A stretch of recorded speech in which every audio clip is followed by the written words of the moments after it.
আমি সবচেয়ে বেশি ধন্যবাদ জানাতে চাই আমাদের যে দর্শক আছে আপনাদেরকে, আপনাদের উদ্দেশ্যে কিছু বলতে চাই। এরকম দর্শক সমাগম হবে মনে হয় খাগড়াছড়িবাসীও চিন্তা করেনি। আপনাদের যে অফুরন্ত প্রাণ শক্তি দেখেছি, আমার মনে হয়েছে যে দর্শকদের জন্য উপহার দেওয়া উচিত। এই জন্য আপনাদের জন্যই আমি ঘোষণা করলাম আগামী 10 তারিখ আমরা এখানে একটা কনসার্টের ব্যবস্থা করব।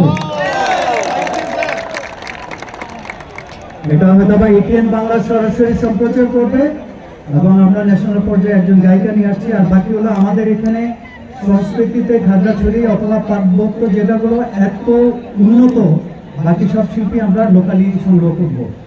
তো আপনারা সেই পর্যন্ত থাকবেন আমাদের সাথে। 10 তারিখে ইনশাল্লাহ আবার দেখা হবে। এই বলে আমি আমার আজকের সমাপনী বক্তব্য এখানেই শেষ করছি। আসুন আমরা সকলে মিলে খাগড়াছড়িতে একটা স্বর্গরাজ্য গড়ে তুলি। সকলে ভালো থাকবেন। আল্লাহ হাফেজ।